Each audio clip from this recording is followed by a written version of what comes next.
ह्यामध्ये circuit draw करायचं. काय दिले बघा, two cells of EMF E1 E2 having equal EMF E, म्हणजे दोघांचं EMF Eच आहे. रेजिस्टन्स डिफरंट आहे, R1 R2 are connected in series with combination connected to this combination connected to external resistor R. म्हणजे just like पोटॅन्शिओमीटर नाही आहे यामध्ये म्हणून काही प्रॉब्लेम गेलोय. बेसिक करंट इलेक्ट्रिकचा प्रॉब्लेम आहे. ओके, आर त्याला 2 सेल कनेक्ट केलेत, पॉझिटिव्ह निगेटिव्ह, आणि त्याचा इंटरनल रेजिस्टन्स पॉझिटिव्ह निगेटिव्ह आणि त्याचा इंटरनल रेजिस्टन्स. ओके, तसे E1 असेल तरी EMF त्याला काय दिलाय, इज दिलाय ना, and resistance R1.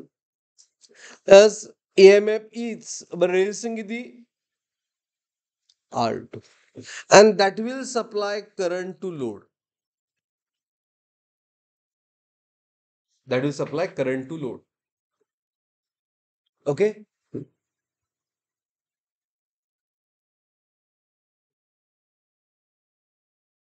हे दिले पहिल्यांदा. Okay. It is observed that potential difference across E1 become 0. आणि त्यावेळी त्यांनी R विचार फाइंड करायला सांगितलं.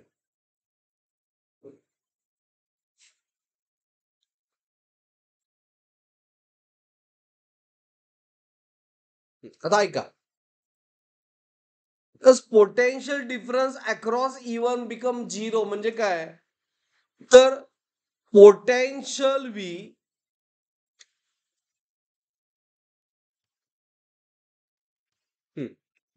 इज E मायनस IR असा फॉर्म्युला असतो. ज्यावेळी बॅटरी आपण कनेक्ट करतोय कशाला, एक्स्टर्नल रेजिस्टरला, तर त्या बॅटरीचं पोटेन्शियल कमी होत आहे.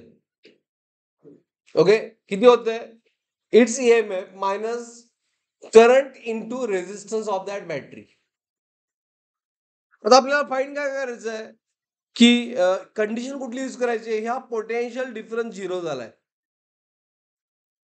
आणि त्यासाठी आपल्याला R फाइंड करायचं आहे. करायचं ना, for that we have to find out current I first. मग करंट I कसा फाइंड करणार, by Ohm's law. By applying Ohm's law I is equal to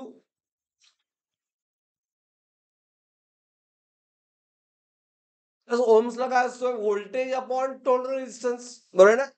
मग टोटल व्होल्टेज किती, 2E. Is it clear, 2E. दोन battery आहेत ना, आणि प्लसला minus connect केलंय, आणि सिरीज सर्किट आहे. टोटल रेजिस्टन्स किती देणार, R plus R1R.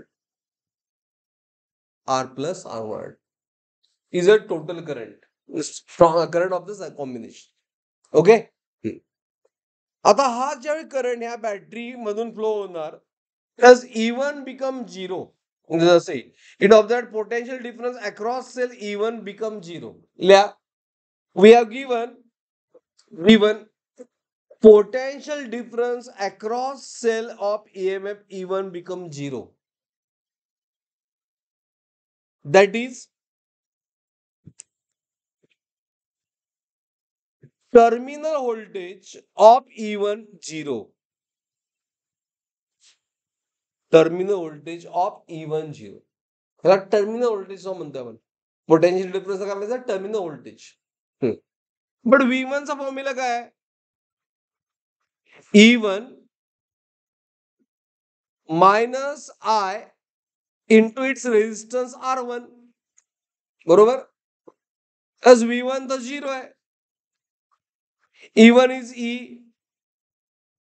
Minus I R1.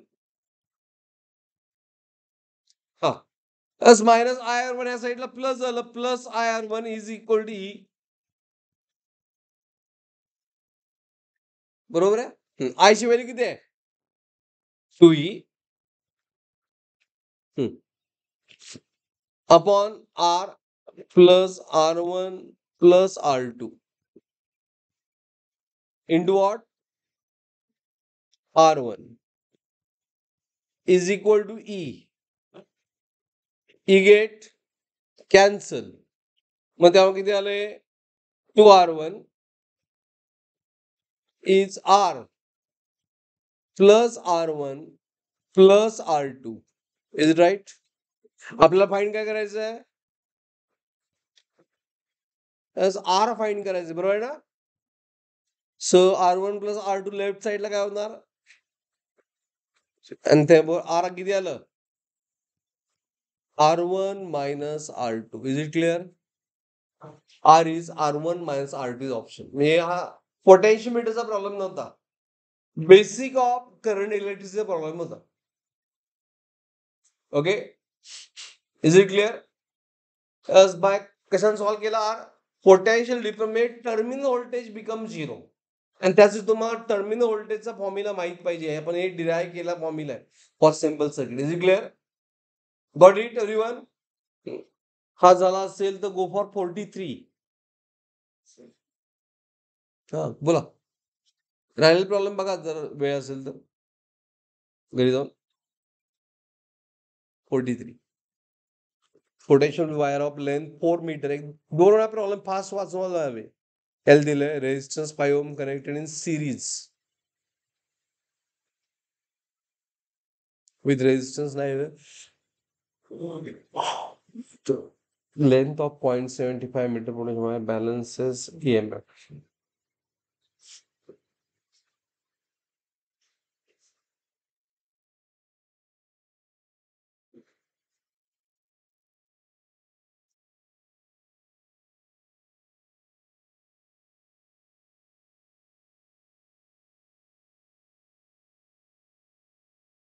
Okay, हा काय प्युअरली पोटेन्शियोमीटरवर आहे.